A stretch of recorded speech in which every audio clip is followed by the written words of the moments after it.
I just ran away from home. Okay. I live in a family of 15. Okay. My 2 little sisters right now are chained up. They're chained up? Yes. Where are they chained up at? On their bed. They say that the most frightening monster of all is a human because they are more real and depraved than anything that can be found on a screen or the pages of a book. In today's video, we're going to see what monsters truly look like and how they can be as close as the house next door.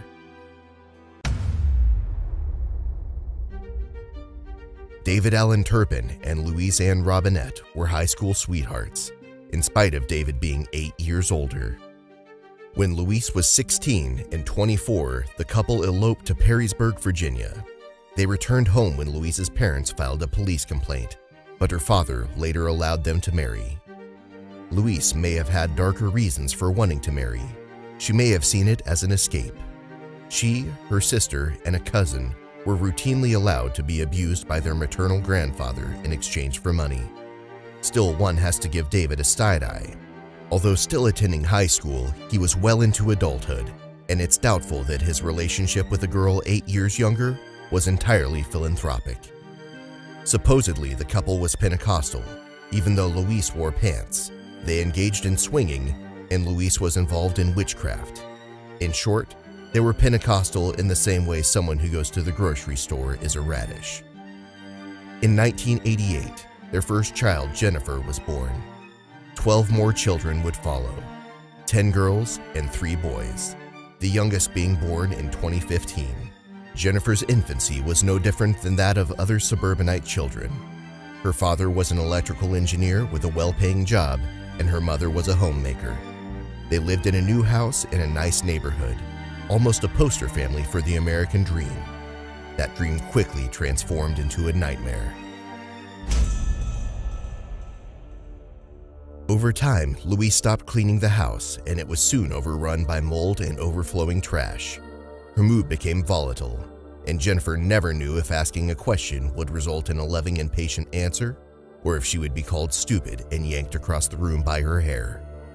Jennifer was the only child to attend any school, although she was only allowed to do so until the 3rd grade. She described how she was forced to go unwashed in filthy clothes. The smell was so bad that other children refused to play with her, so she remained fairly isolated and depressed. By 1999, the family had moved to Fort Worth, Texas, and several more children had been born. The abuse had steadily escalated from neglect to physical, and they seemed to take a perverse delight in finding reasons to harm the children. Coloring outside the lines would merit having their hair pulled or being thrown across the room. One child made the mistake of going into her parents' bedroom and was pushed down the stairs. After a move to Rio Vista, Texas, things deteriorated even further when David and Louise dumped all but 2 of the youngest children in an isolated trailer on their property. The children were never allowed to leave without their parents, and David and Louise only brought groceries once every week or 2, never bringing enough food to feed that many children for that period of time. They were only allowed to eat 1 meal a day, usually consisting of peanut butter or bologna sandwich or a frozen burrito. The parents would eat takeout, junk food, or larger meals in front of the kids, and would often leave things like pumpkin and apple pies, taunting the children and then punishing them if they stole food. Jordan Turpin says that she was often reduced to eating ketchup, mustard, or ice, and she and the rest of her siblings were constantly hungry. 2010, Jennifer, who was suffering from depression and fearing for her siblings, made an escape. She hitchhiked into town and desperately tried to find a place to live and a job. Unfortunately, her lack of education made filling out paperwork virtually impossible. Overwhelmed and worried about what would happen to the others in her absence, Jennifer returned home after only 1 day of freedom. In this instance, her parents' neglect was in her favor because they didn't find out about her attempt, a fact which probably saved her life. In 2014, the Turpins moved to Paris, California. The house they left behind in Texas was filled with feces, rotting garbage, and dead animals, as well as beds with chains attached. You would think that this alone would warrant some kind of complaint or call law enforcement. but somehow they managed to get away with it. In California, most neighbors didn't even realize there were children. Others said they only seemed to come out after dark, would only speak when spoken to, and appeared malnourished and nervous. Again, it's strange that this didn't warrant any type of call to child services. It's a strange truth that some people will call the cops on their neighbors for painting the house the wrong shade of beige, but will act like the quiet game champions at the sight of actual abuse. Even if the appearance of the children didn't arouse suspicion, the smell should have been an indication that something was wrong. The combination of human feces, dead animals, and rotting garbage is hard to hide, and it can carry a considerable distance. The children were only allowed to shower once a year and were not able to use the toilet at all. This alone is appalling and put the children at high risk for health issues. The garbage acted as a magnet for mice and rats, and it's assumed that cats were added for hunting rather than any emotional benefit they might have provided the kids, since they were left to die and rot in the house. Aside from the health concerns, this had to be psychologically damaging as well. Being chained to a bed, starving most of the time, and watching a cat die and its body slowly decompose. In that hopeless situation, at least one child probably wondered if that was to be their fate as well. At this point, some people are probably wondering why other family members didn't raise the alarm that something was wrong. After all, we're talking about nearly 30 years worth of abuse before David and Louise were finally caught. Distance was a factor.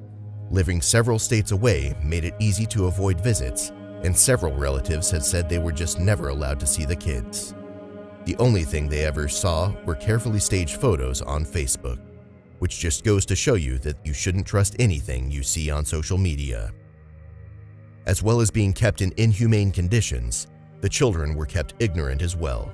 There was no form of education outside of Jennifer's first few years of school, and whatever they could quickly glean from stolen moments of TV. Most of the children couldn't even write their own names and didn't even have a firm grasp about simple things like medicine or police. Louise made sure to drill them on things like what grade they were in or would be in based on their age, presumably in case they were ever out where they might be asked. Because in a bizarre twist, they did go out to Disneyland. David and Louise were obsessed with Disney and even had matching vanity plates for their cars. It's hard to imagine the logic behind starving, beating, and isolating your kids, then taking them on random trips to a theme park. Is it to taunt them? To drive home how every aspect of their lives, right down to pain and pleasure, is controlled? It's hard to wrap your head around spending a day in the magical kingdom, only to go back to a home that makes prison camps look like a stay in a luxury hotel. Although David had a good job, Louise blew through the money rapidly, racking up an impressive amount of credit card debt. She bought tons of clothes and toys for the children, which they weren't allowed to open or touch. It would be interesting to see a psychological study on Louise to get her motivation. Was she experiencing some type of mental conflict, with one side trying to provide her children with a childhood she didn't have, while the other side resented them for not going through the sexual abuse that she did, and felt the need to punish them for it? Did she have some type of mental disorder? Or was she, as so many have said, just a lousy human being? As beaten down and fearful as the Turpin children were, their inner fire couldn't be smothered enough to prevent small forms of rebellion. The older children were given a phone so their parents could send orders, and somehow they also managed to come by an old smartphone and other devices. In secret, they would watch television shows and YouTube. Jordan, in particular, discovered Justin Bieber, and his videos helped to give her strength, as well as the desire to break free to discover the real world. Her discovery came with a price, because one of her siblings, probably in a bid to turn Louise's abuse away from themselves, told their mother about the videos Jordan had been watching. In a fury, Louise nearly choked her daughter to death. This traumatic event didn't stop Jordan. If anything, it probably pushed her forward, and she began to post videos of herself singing on social media. When one curious viewer asked why they were always inside and awake at night, Jordan revealed some of the details about her situation. The viewer told her that it wasn't right and that she needed to call the police, which confirmed Jordan's belief that there was something wrong with the way her parents treated them. Slowly, Jordan began to make plans to escape. Perhaps sensing that their control might be slipping, David and Louise took to chaining their kids to their beds for longer periods of time. Jordan recalls being in a room with two of her younger sisters who had been chained for 4 months. In the 2 years she had been planning with her sister Jennifer, she understood that she would need proof of the abuse if she hoped to get everyone out.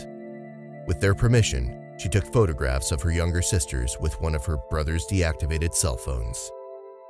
On January 14, 2018, Jennifer and Jordan were horrified when Louise announced that they would be moving to Oklahoma the next day. With the way things kept escalating, both of them feared that all of them might not survive the trip. Knowing that it was now or never, Jordan waited until it was dark and made her escape through a window. She raced down several streets, shaking with fear. From a few illicit episodes of Cops, Jordan knew that she needed to use the cell phone to call 911, but she was having a difficult time doing so. She had never spoken to someone on the phone before, and she wasn't sure of what to say or if anyone would believe her. Finally, she made the call, barely able to choke out the words as she described the situation at home to the 911 operator. Our parents are abusing.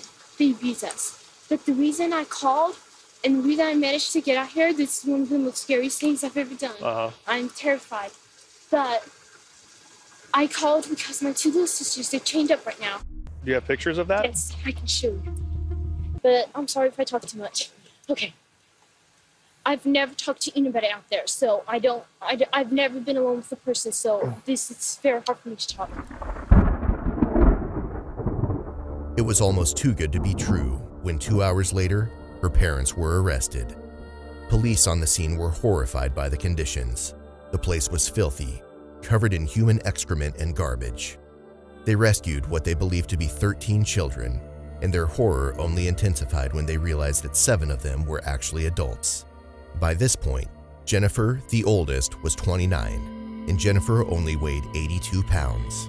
And one 11-year-old girl had the arm circumference of a 4.5-month-old baby.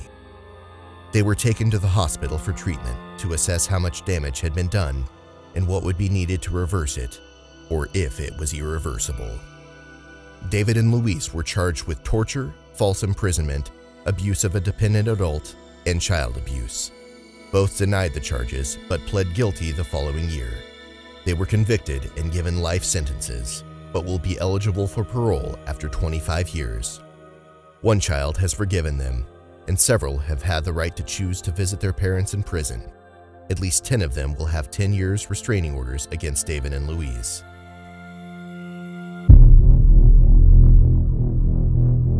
In a perfect world, we would be able to see that Jordan's escape marked the end of a nightmare for the 13 Turpins.